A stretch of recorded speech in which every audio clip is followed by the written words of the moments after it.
My name is Jeremy, and this is Good Beer Matters.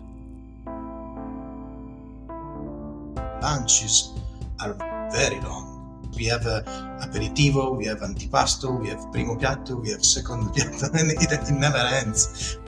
Our beers tends to look for elegance and balance. This is a very important point for Italian beer scene. It is the way in which families, communities, they stick together, they stay together. Italy is best known for their culinary and wine traditions that extend thousands of years, not beer. But that's the point. Imagine what they can do when they include great beer. My next guest guides us to that inflection point when good beer meets a culture known for its flavor. We find great experiences at the intersection of craft and culture.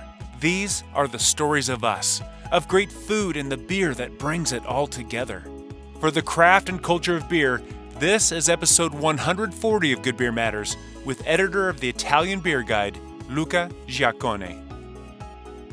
Welcome back to the Good Beer Matters podcast. This one, I say this often, this one's going to be really fun. And the reason why this one is going to be really fun, for me at least, is early on in my career, I had a fascination with Italy. I worked in a fantastic Italian restaurant, so much so that it inspired, when I got married, we went to Italy for our honeymoon. And so I got to experience some of the culture on the ground in different parts of Italy.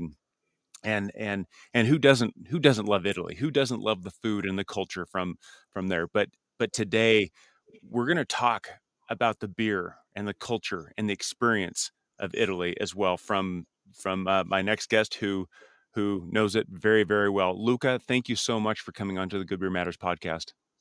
Thanks to you for having me. It's a pleasure and an honor. Thanks. Oh, the pleasure is mine and ours. But first of all, will you introduce yourself and tell us a little bit about your background within the beer culture?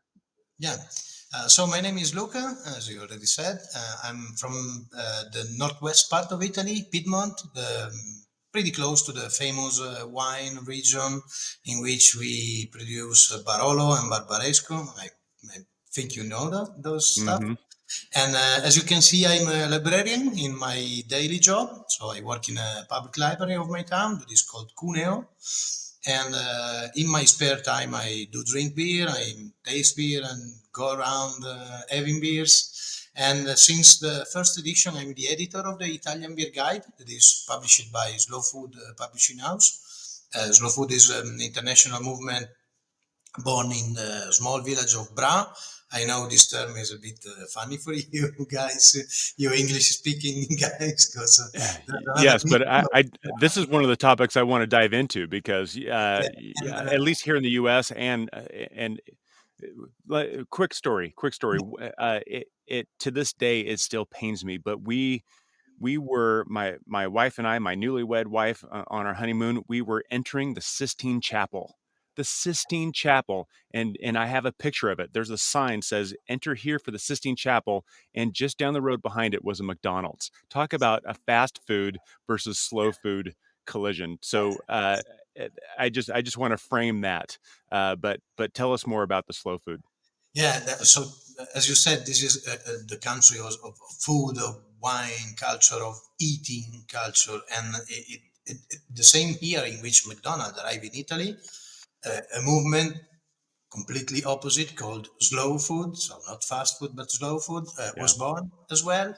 And the aim is to protect the traditional food, traditional everything that has been made since ages here in Italy. So even um, pigs, different kind of pigs, of course, of stuff, a different way of doing things to eat at the end, and the goal is simply to save our world, because doing food in a traditional way is also much more sustainable, uh, if not better for tasting and for gathering people together. So it's pretty complicated stuff, but at the beginning, at least, it was just protecting the good stuff we have in Italy against the foreigner conqueror, and stuff that was happening. And the slow food since the beginning, when craft beer movement was born in Italy, that was around 96. They have the idea that something important was happening, even in a wine country. We get into that, and so we. Slow Food was actually the first to add a beer guide in Italy, and since the first edition, I'm the editor together with a bunch of other people. That every 2 years we do that, and together with Slow Food, I also published a much more general book called Il piacere della birra, the pleasure of beer, and that is a general book on beer, production, tasting, a bit of geography, pairing, of course, for us is very important. And the last one is a book dedicated to Belgian beer culture that is, of course, very important. Particularly for the Italian beer movement. So a lot of breweries took their inspiration there.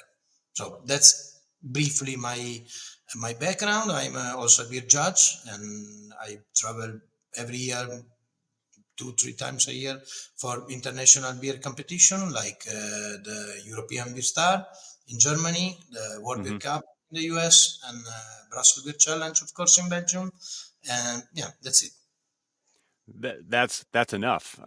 You do quite a bit within the beer and judging around the world. That's fantastic.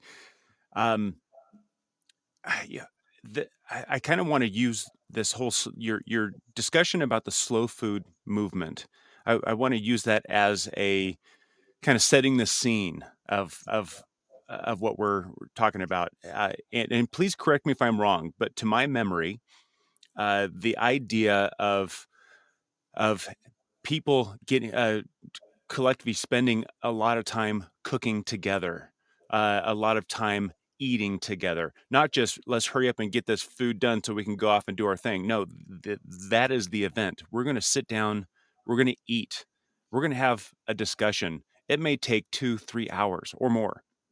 Yeah. And you mentioned pairing is very important to you. The idea of having this wine, or in our case, this beer that works well with this particular dish is just kind of a normal pursuit. That's how we do it here.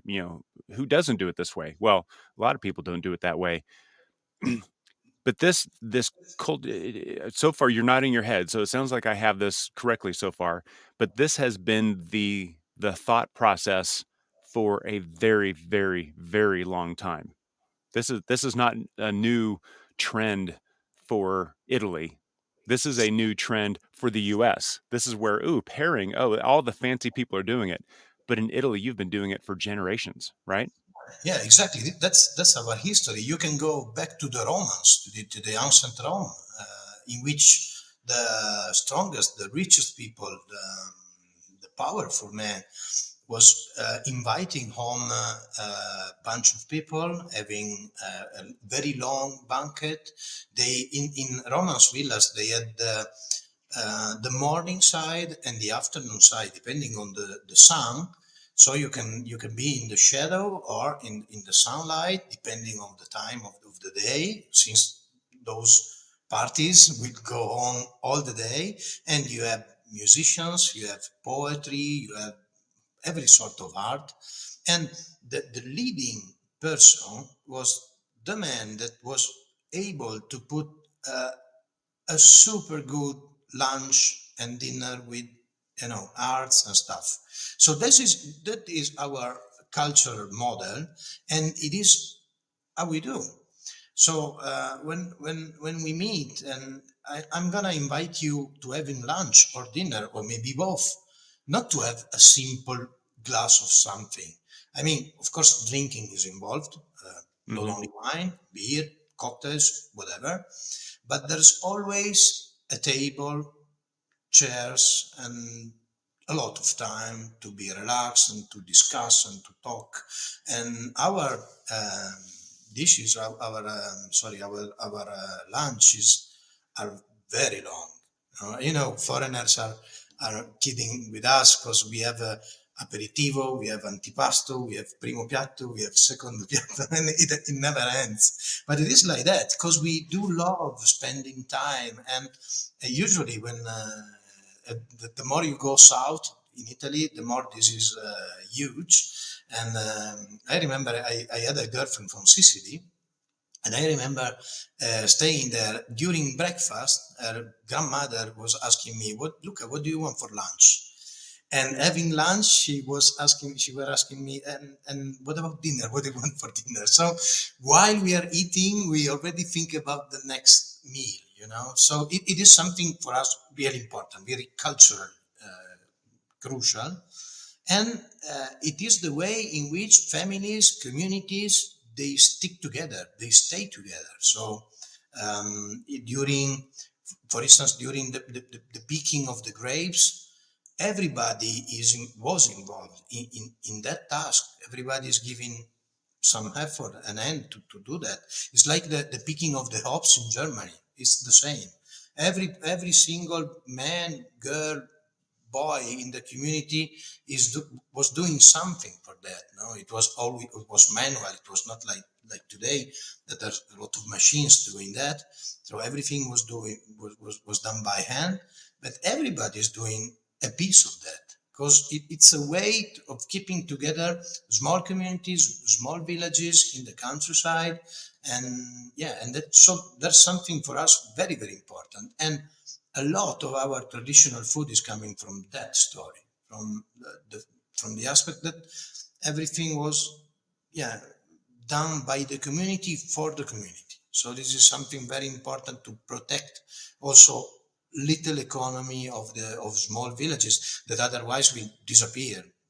Everyone will go to the big cities and find a job somewhere, Yeah. in a factory or I don't know.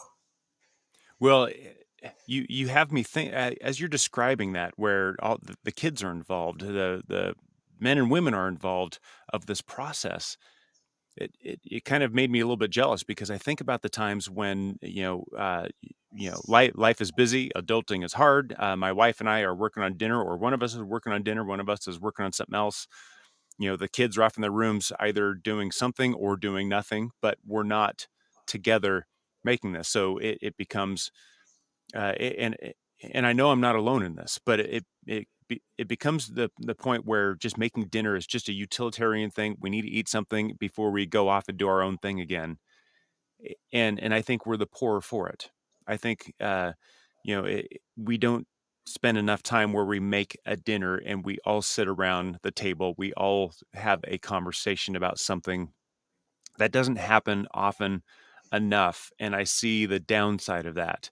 And what you're describing is everyone is all hands on deck. We're all getting together to do this thing, and we're going to spend a lot of time, and you're the better for it.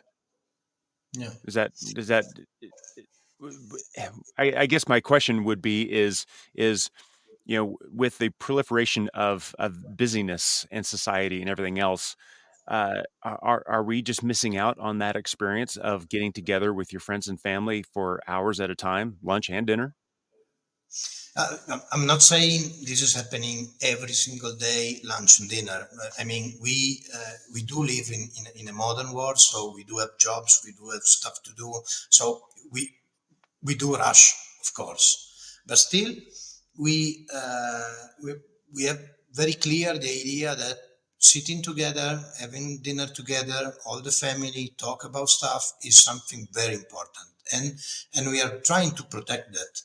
And in weekends, in our spare time, having dinner, lunch together with friends and family is still something hugely common in Italy. And so, of course, there are days in which you grab a sandwich and you do what you can, Yeah. but Yeah. we know that is wrong, you know, Yeah. and so we try to protect what's right and what's good for us. So within that context, thank you for setting that scene. This is the culture that we're talking about when it comes to Italy, the communal culture of eating and drinking.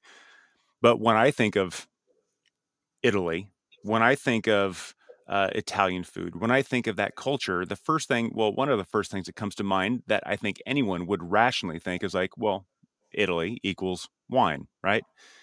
But we're on a beer podcast. You're a beer guy. I'm a beer guy. What is the state of craft beer uh, in the context of this cultural togetherness and in the uh, contrast between beer versus wine in Italy? Yeah, you are absolutely right. Italy is a wine country, and in 1861, when Italy was officially born, as you know, we have a pretty complex history. At that time, we had a lot of different states. My region was under the French influence. Then there was the church, the Vatican, that was very strong in the central part of Italy, and the Austria, involving the northwest Lombardia and Veneto and stuff. So it was pretty a complex geography and politician at that time. And even today is not that easy. But at that time, the beer consumption was 0 0.1 per year. So we are talking about 10 centiliters, a small, very small glass a year each Italian. That is almost nothing. Yeah. While wine consumption were more than 100 liters, and that's a lot. 100 liters of wine. It's actually a lot. I've shared with you a graph. I don't know if it is possible to put it on the screen, but you will see. Yeah, we'll just talk about it. Okay, you will see that the wine line is descending little by little, so starting from more than 100, going down and down and down. Nowadays is more or less the same of beer, and beer was started less than zero, and now we are around 35, and wine is between 35 and 40. It depends on the stats you read, so it's changing a bit, but it's almost the same. So what's happening is that the wine consumption is and went hugely down. That's because a lot of people quit to have wine at lunch, at dinner, every single day. That was absolutely common. I remember my uh, grandfather. He used to have wine every single meal of his life, no exception. Even when he was sick, I don't drink water. Mhm. And that was common. And beer changed to from exotic beverage, maybe summerish, something you have only when it's very warm, together with pizza. That was the common usual pairing of beer. But I have to say that in order to understand the picture, that up to 96, up to the craft revolution, Italian beers were only industrial, of course, but mainly inspired to German lager, something like that. Hmm. Uh, 40% of corn, usually, or rice. So we call it in Italian succedane, so other cereals rather than barley malt, and with a very low bitterness and really very little taste in those lagers. And so it was really an alternative to a soft drink, I can say, something like that. So something you have only when you are thirsty. And so it was a glass of beer till then was not something you can have with a meal. You can pair with food, and that, as we said before, is a huge problem for us. So in '96, when the craft movement came out, the idea of beer started to change a lot. One of the first brewers in Italy is Teo Musso of the famous Baladin brewery, and Teo was still today is uh, absolutely convinced that a good beer can pair an excellent food, an excellent meal, and particularly with the Italian kitchen. And I agree with him. And he was the first to produce two Belgian-inspired beer. One it was a Blanche, and another was an Amber Abbey something. And he put those beers in 75 cl bottles, very fancy with a winey shape and the Hmm. logo of the brewery on the glass, and very good looking as a bottle of wine. Hmm. And he sent those samples to hundreds of restaurants in Italy, trying to convince them to try the blanche with, he said, white food, meaning soft cheeses, chicken, or first dishes like that. And Hmm. the other one, the 8% Abbey beer with the red uh, meats, red dishes, so like, yeah, meat or aged cheese or something like that. And it was actually something shocking for the Italian restaurants to discover that yes, a good glass of beer can pair also a good meal, a good dish, and that changes everything. Because in our mind, that gave um, not exactly the same, but something similar to the importance of wine. You know, to the of the noblesse of the wine. So if a glass can pair a food, okay, for us it's interesting, and from there a lot of different styles came to the market, not only uh, related to food. I mean, not only beers that can pair very well food. We have also a lot of IPAs, a lot of stuff like that that easy that pairs very well with the glass. I always say as a Hmm. joke. So not necessarily you have to pair something with those beers, but yeah, the the the turning point was that having something that can, that presents itself as a wine and not as a soda, and can stay with food very well, not only with pizza.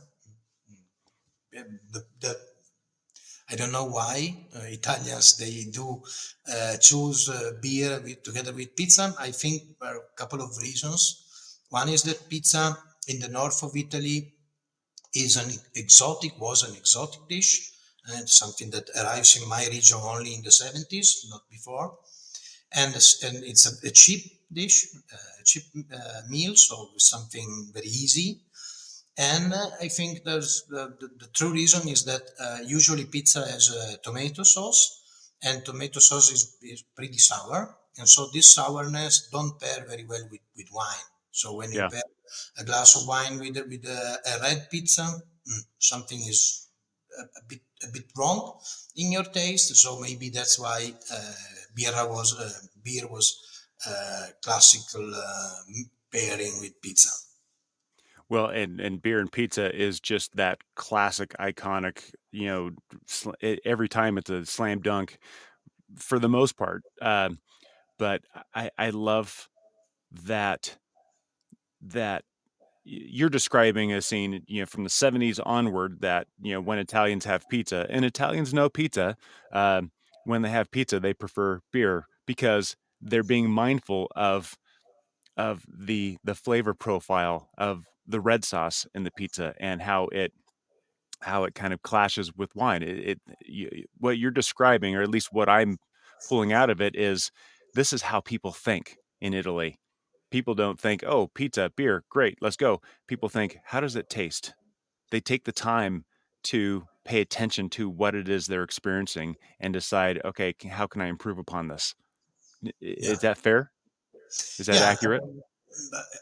maybe a bit too generous by you, but yeah, I mean, generally speaking, Italians they do take care of what they taste. And uh, craft breweries at the beginning, they do a lot of tasting lessons and tasting courses. And yeah, well, I have to say, people are generally interested in taste. So not Mm. everybody, not always, but usually yes. We take our time. We have a small sip, and okay, this is something I like. This is something a bit less. So for us, taste is something very important. And I have to say that since we like to pair beers and with food, generally speaking, our beers tends to look for elegance and balance. This is a very important point for Italian beer scene. When you taste in a festival, maybe a lot of beers from foreign country. Like, let's make an example from the US, Hmm. and then taste Italian beers. I haven't. That was very clear in a very famous beer festival because it called Arrogant Sour Festival held in Reggio Emilia every 2 years. It's one of the most important beer event in the world for sour beers. And there are a lot of beers from abroad. And you taste a couple of sours from the US and a couple of sours from Italy, and immediately you get a different level of intensity, meaning Yeah. US beers are, bold and you have a lot of taste going on. And the first sip is always, oh my God, what's this? While Yeah.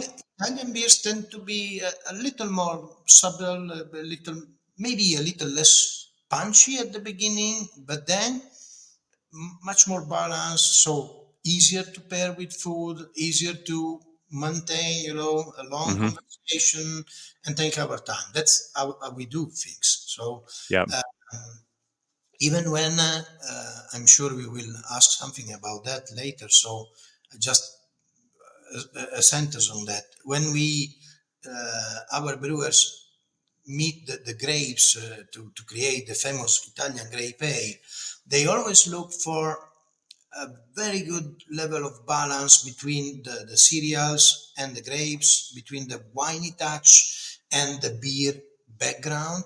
And our Italian grape ales usually are not that they are not shouting. They are speaking with a lower tone of Yeah. voice, and that's our style. So that's the way we do love things. Well, and this is one of the things that I love to kind of point out is you can get a sense of the culture um, just by tasting the stuff, and by you're a beer judge, I'm a beer judge. When I look at beers from the UK. Just generally speaking, the UK, there's a lot more subtlety, or especially in the British beers. There's more subtlety. They don't shout; they whisper. The stories are fantastic, but they whisper the stories.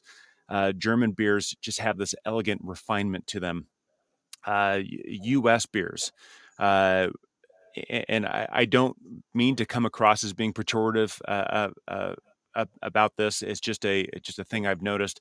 But a lot of like our lagers, our IPAs, they're bold, they're assertive, they're in the best way and in the worst way possible. When I think about an American lager versus a good Munich Helles, that the American lager is just very snappy, bitey, and grainy, and that Munich Helles is just, man, I could drink that all day, every day, and it really it sends you on. What you're talking about is if we're going to sit down and we're going to talk and discuss and taste and be mindful about all this stuff for hours on end, I need something that can help me get through that marathon of an experience, not just a wow, that was bold.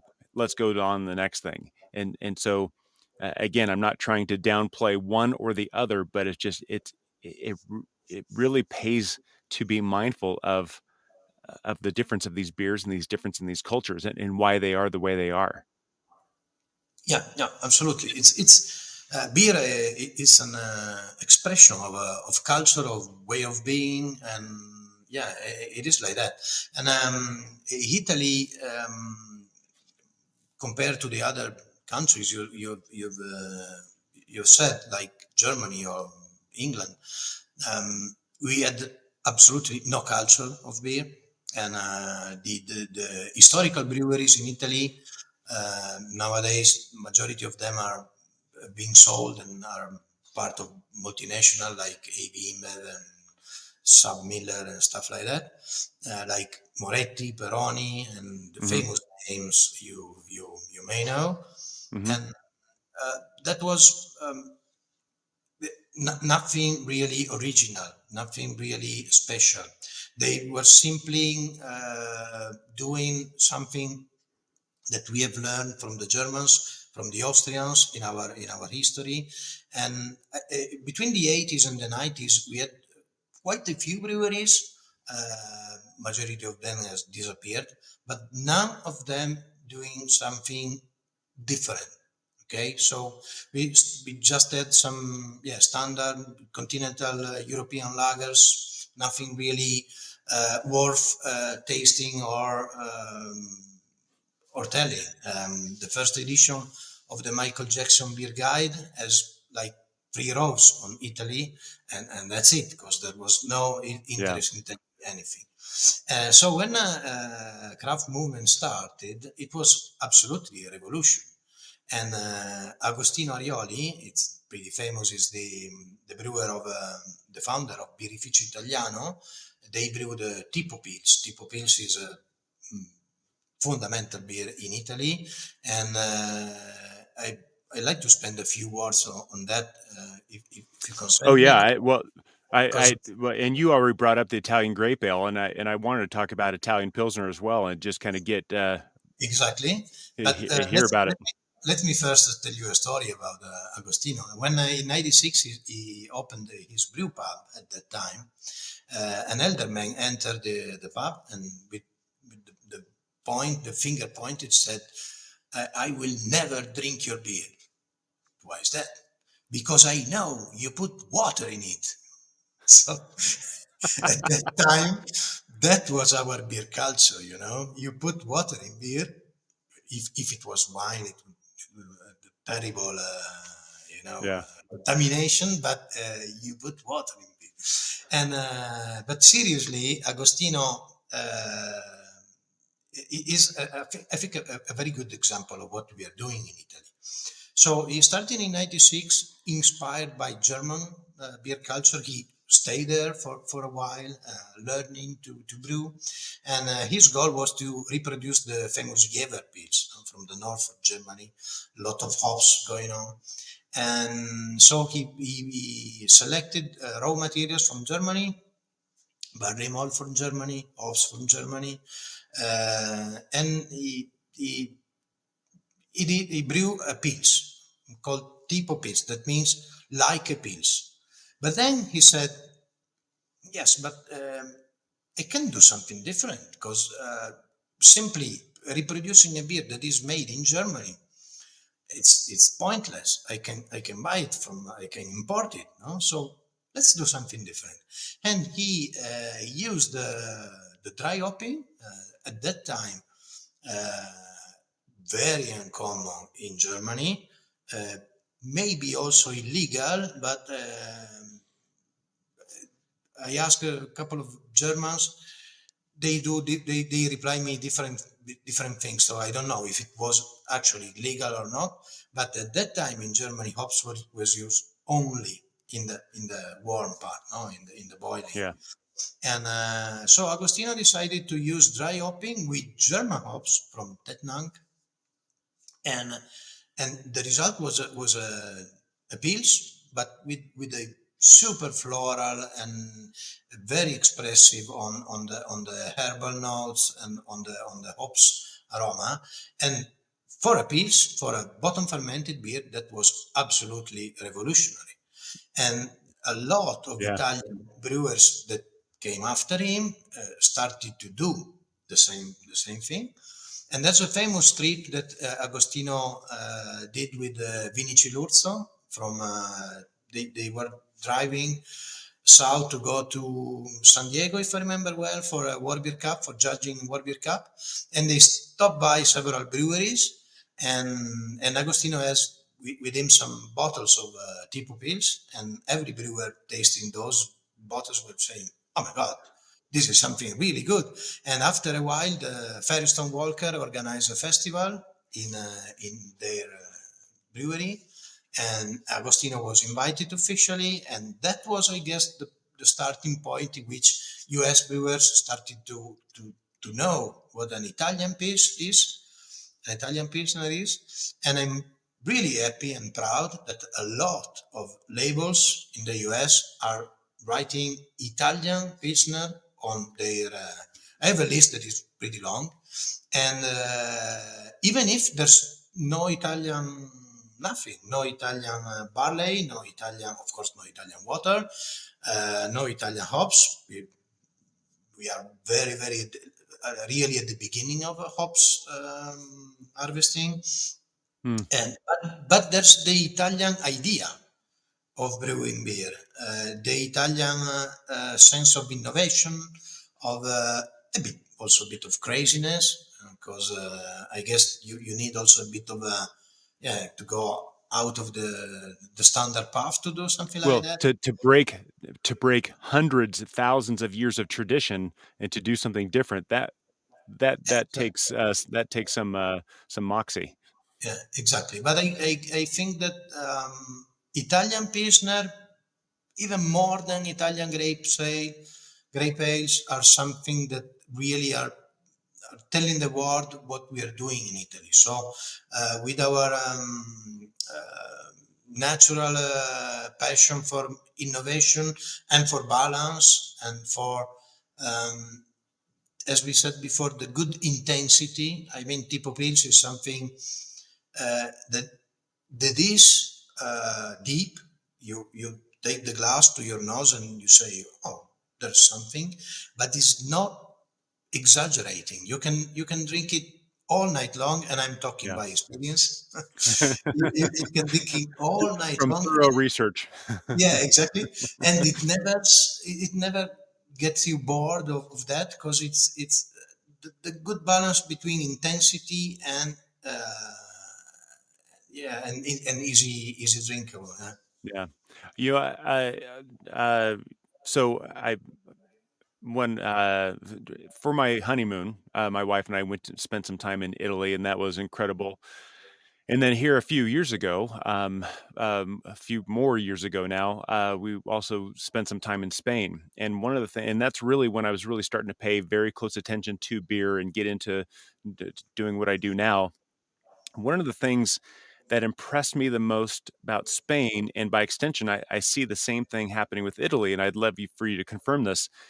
Uh, but what I experienced in Spain was you have this long history and tradition and culture, somewhat similar to Italy, where we make incredible food, we have incredible wine, and it is normal to us to sit around and talk for hours and have the sobremesa, and think about pairing and how it tastes together. And even though they were fairly new to the craft beer movement, they weren't new. They knew what they were doing. They were just applying this new ingredient, this new drink, this new thing to their experience, and they were doing it well.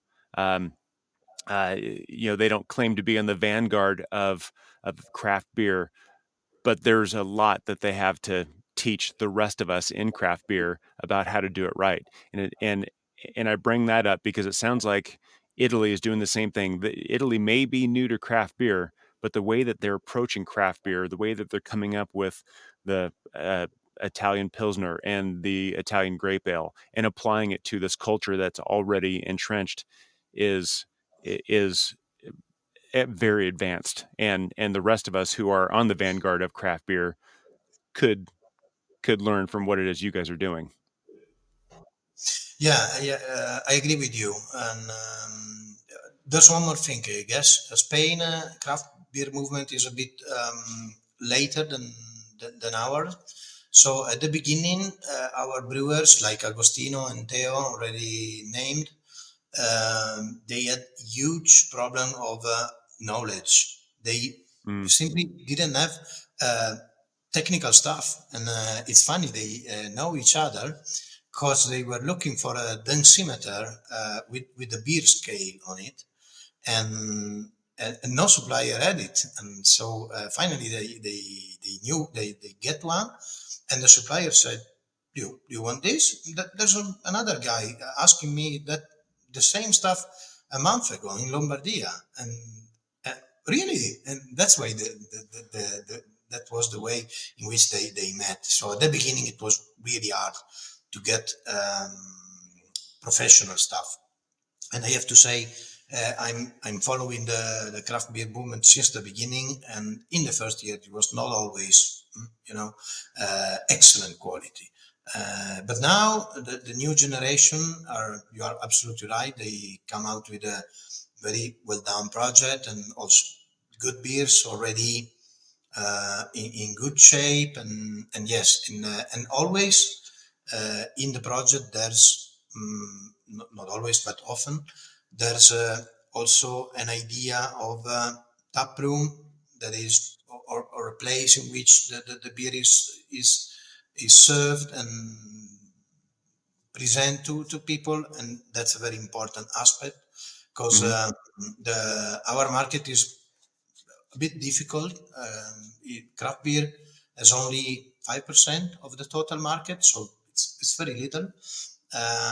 Still, we don't are so strong in supermarkets, or I have to say, we have very little craft beer in the supermarket. It's from a side, brewers they are a bit scared about being there together with the big guys, and they are afraid to lose the to lose credibility between them and being together with the industrial stuff. And so basically, you in Italy you find beer in super specialized places like beer shop or independent pubs or restaurants, or yeah, good pizza places, but it's not that easy to get the craft beer. So that's one of the problems we have. So if you enter a normal bar without any picking up, it's not that easy that they will have a craft beer.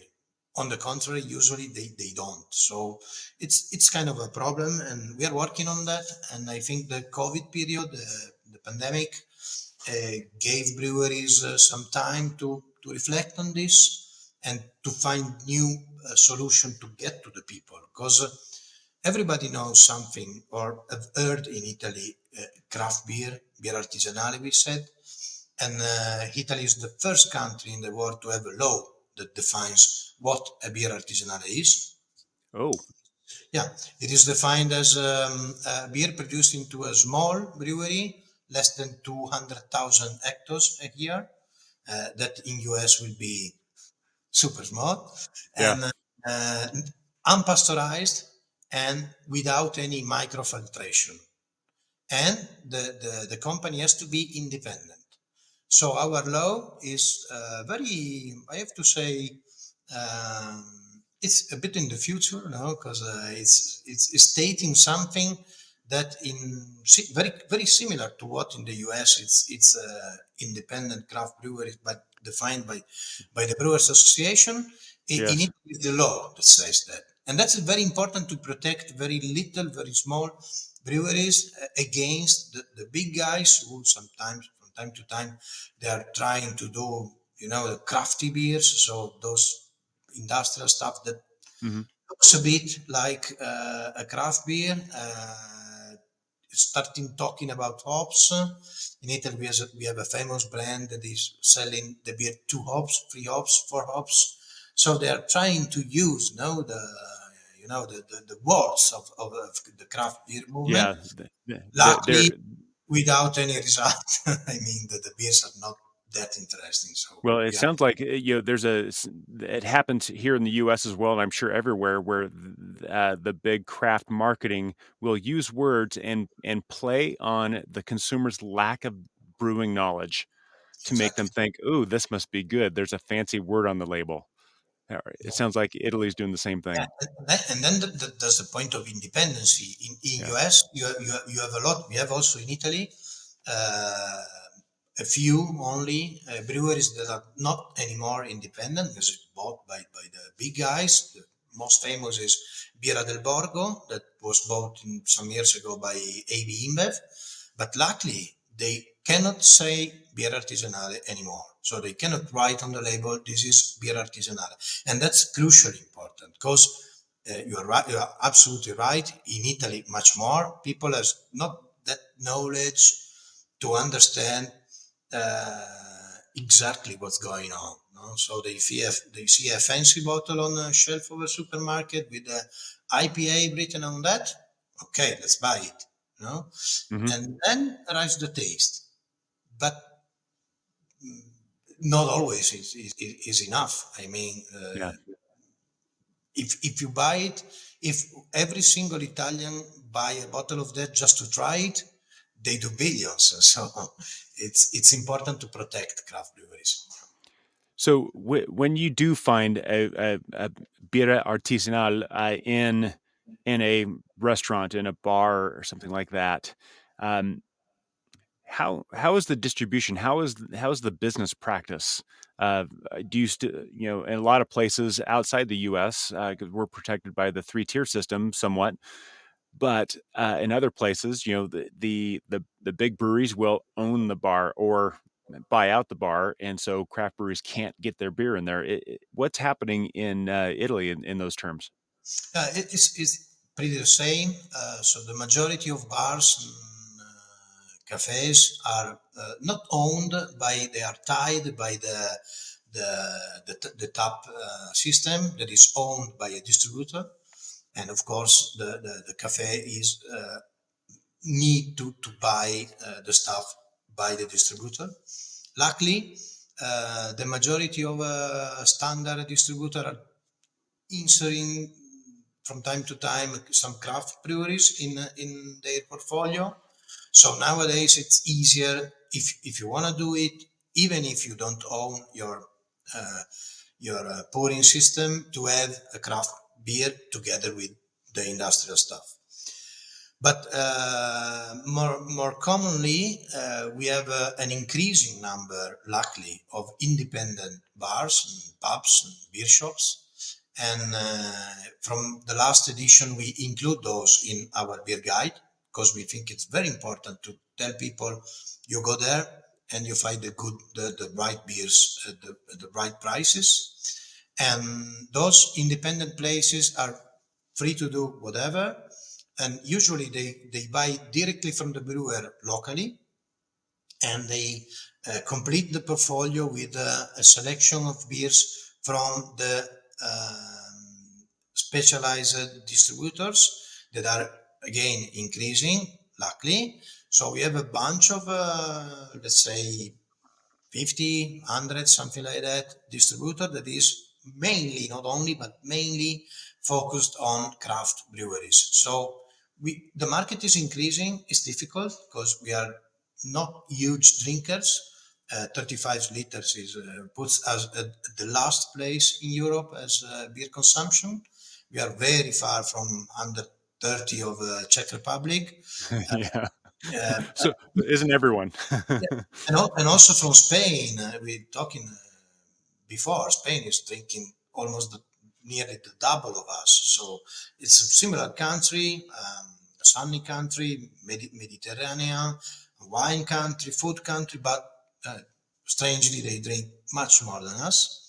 And that's a limit, of course, because if we double the consumption, it could get easier for every breweries. So one point is that we are not that huge drinkers, but it's getting better because people are changing a bit their behavior. They are drinking Beer consumption is growing actually. So we are the only, we drink very few, quite few, but we are the one of the few countries in Europe that is going up in beer consumption. Mm, Just 10 years ago, we were under 30, so it's 5 or more liters increasing, and that's a lot. And but yeah, nowadays it's getting easier to find a good cafe, a good bar, to have decent craft breweries from the region, but not only. yeah. Well, and we have just a few more minutes for our wind down questions, but one last big question I want to ask, though, I think this is crucial, is for anyone who wants to travel to Italy, who wants to taste your food, who wants to spend hours having lunch, but if it were me, I want to come in and I want to have a good craft beer. I want to have a Tre Fontaine triple or, whatever it may be. But I'd love to taste the wine too. I'm not going to discount the wine. I've had the wine. It's fantastic. I'll have some of that as well. But talking about the craft beer, how can we uh, visit Italy, find the craft beer, and what's your advice on sitting down and recreating these moments there and also even at home? Yeah. Um, so first of all, Italy is a pretty huge country, meaning not in dimension, but in variety of cultures of different regions. Something happening in Piedmont is completely different to something happening in Puglia or in Sicily. So first thing to know is that a trip to Italy, or it's like 1 month time, or you need to choose a piece. You cannot see everything like Japanese, Ye- Yep. clicking on your camera one day in Florence, the second in Venice, and the third one in Rome. That's impossible. I cannot recommend that. I And tried it and it was too quick. yeah, absolutely. And when you choose a place, there are a couple of tools you can use. One for sure is the guide I'm the honor to edit, because there you find not only breweries but also restaurants, cafes, and beer shops that they do have a good selection of beers, and then you have to, in my opinion, to do what locals do. So follow the locals and see what they how they usually approach beer. If you're in Rome, for instance, there's the super famous "Ma che siete venuti a fa?" That means in Italian, "What the hell are you doing here?" And it was elected by Rate Beer the best beer bar in the world some years ago. And it's funny because it's a place. It's I'm sure smaller than your kitchen. It's like 3 meters per five, something like that. Wow. It's really little. Uh, Wow. Basically, no sitting places. A lot of taps, very very well chosen. Not only Italians but also foreigner stuff. And you are in Trastevere, that is one of the more crowdy block in Rome. A lot of the nightlife going on, a lot of people, and everybody's having a glass and drinking outside and talking and spending time. And that will be maybe an entire afternoon having some chat and having beers, and then you go eat at a restaurant with the legs under the table, as we said. So sitting down, having a proper dish of pasta and something, yeah, relaxed.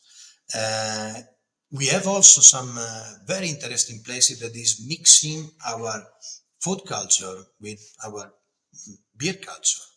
And the place owned by Alle, the organizer of the Arrogant Sour Festival, it's in Reggio Emilia, and it's an incredible place. We listed that place both in the beer guide and in the Osteria guide, so the restaurant guide published by Slow Food, Hmm. because at the same time they are doing beer culture, having bottles of Drie Fontaine of 20 years ago or stuff like that, and food culture.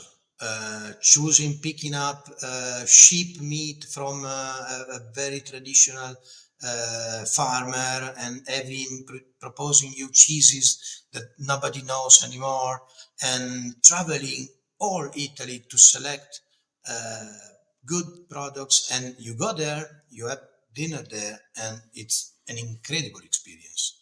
And that's, I think, what Italian brewers and Italian restaurants has to do. Taking the food and the beer at a higher level with excellent pairing and with a good also, how can I say this? Putting the good value on a glass of beer that is much more than water, barley, hops, fermented. Is something that is, it's an expression of culture, of way of living, of way of sitting at the table and talk to people. So when you will come to Italy, I will show you something. I will bring you, and but you need to have time because when there's a glass of beer going on, there's also a history to tell that there are people under that glass that are um, thinking about what beer should be in our country, thinking Yeah, about our food, our weather, our culture, yeah, everything. that's fantastic. So to kind of wind things down, I've got some fun questions for you. Luca, tomorrow you get to be the king of the entire beer world for the day. What's one thing you would change? Hmm. That's a good one. For sure, I will. I'd like that there will be more beer culture in every part of the world and in everybody, consumers, but also pub goers and brewers even, is something that I really that really makes me sad. It when beer is treated as, yeah, that's a beer. Let's say something, it's not Premier League. It's something different. Yeah, And yeah, in Italy, when you order a bottle of wine, first of all, every restaurant has a book thick like that, full of wines that nobody knows. yeah, And so you order a wine and say, "Oh, I want this," and you don't know what it is. The majority of the times, I guess. I also do love wines and I do some research, but I cannot define me a wine expert. So it's hard to choose.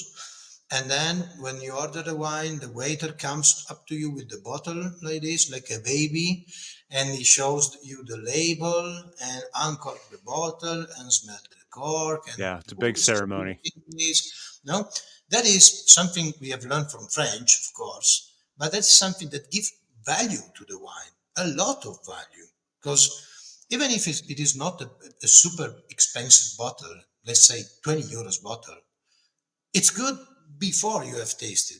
And I would love something similar to beer, not the same. Beer is not that, but at least the right glass, the right pouring. So seeing some foam on those glasses from time to time, it will be something good. Yeah, And the good shape of a glass, maybe a coaster to that is something that beer liturgy has. The glass with the logo in front of you. Those are little aspect that gives a lot of value to yeah. beer. And It, I would it, love that, having more value, because I think I'm honestly convinced that beer has a huge value in its inside this. But Yeah, only it gives you a reverence and respect for it, exactly, it doesn't change the taste of the beer, but it's kind of like I liken that of if you're gonna go out on a date with someone and you show up with holes in your t-shirt and ratty old shorts versus a nice button down shirt and some and good looking outfit, it's the same person, completely exactly, different experience. exactly. And since you taste with ice before everything, Yeah, the way in which the glass is presented, it's crucially important. So Yeah. if it arrives in a good way, everything that comes after that is better. Then if the beer is rubbish, of course it still remains rubbish. But if the beer is good, we need, and luckily we have a lot of good beers in Italy. You need to give value to that. Yeah. Thank you for that. We're running short on time. I want to just ask a couple more questions. Another big one is, why does good beer matter so much to you? Sorry, why? Didn't Why get you. does good beer matter so much to you? It's a difficult one. I guess it's a bit of personal history. My father is a cyclist, and he was used to drink beer. He's a big drinker, not a wine drinker. That is very uncommon in my region. And I grew up following him in France for a cycling competition. We live pretty close to the border, and I remember a beer, a Pelfort Brun. Maybe you don't know it. It's a dark lager, full of caramel. Now I know, but at that time only the color was something surprising for me. No, there's something different, and I was too little to taste, but I remember the smell, and I remember my father having those glasses after a day of cycling and having a really good smile on his face, and maybe that was the seed, inside me. And then when the craft beer movement in Italy started in '96, Baladeng is very close; it's half an hour from my home, and and then I get a lot of energy from those guys. They were changing the world. Beer speaking, of course, but they're doing something different. And to me, that energy. I was in my 20s, so that was a good period of my life. A lot of energy involving also Hmm. going on, and I think that convinced me a lot. So those people doing something completely strange, completely new for that time, and going to a completely unknown market, trying to convince people that beer should be something different. I guess that's something that I felt in love and never end to be Yeah. loving beer. Yeah. I love that story. Thank you for telling it. So how can people find the Italian beer guide if we want to get it and head to Italy to experience these beers? Yeah, it's online at the Slow Food website. You can find it. I guess also on Amazon, so it's pretty easy to get one. We are working on the new edition, started right now, and that will be out in April May 2024. So wait for the new edition, and it will be. Fully updated and with all also new places, and that include also cider. We haven't talked about cider, but that's something also very interesting in Italy going on. Interesting. As you know, in the UK, beer and cider are always in the same pages by camera, and we decided to do the same because it is something in a way similar. They are doing excellent stuff, so maybe also between a beer and another, a glass of cider, why not? Well, in what language is the Italian beer guide published It's in? in Italian. It's obviously in Italian, but Yeah. it's pretty visual. So there are symbols that makes it understandable by, I guess, almost everybody. There's a symbol for the fermentation of the beer, top, bottom, spontaneous, mixed. Symbol for the color, of course, alcohol degrees, and so I guess it's not that impossible even for an English speaking to get inside the guide, and Well, and what a great way to learn the pub Italian. and yeah, also yeah, and the pub Yeah. and restaurant section is actually there are very few words, just symbols, so you can with symbols you understand is the place is doing food, hot, cold, if it is a door, if it is near a car park, and and stuff like that. So Yeah. almost at least the restaurant and pubs session is very easy to understand, even for a non-Italian speaking, and it's something I truly recommend if you manage a trip to Italy, because it gives you some useful direction to discover, to understand our beer culture. Oh, molto bene, grazie. Thank you so much for coming on to the podcast. Thank you for sharing your story and your work and just the absolute love that I've had for Italian food and culture from way back when. Thank you for kind of reviving that, and I can't wait to see what happens next in the beer culture in Italy. But thank you for being here. Thanks again, Jeremy, for this chat. Very interesting.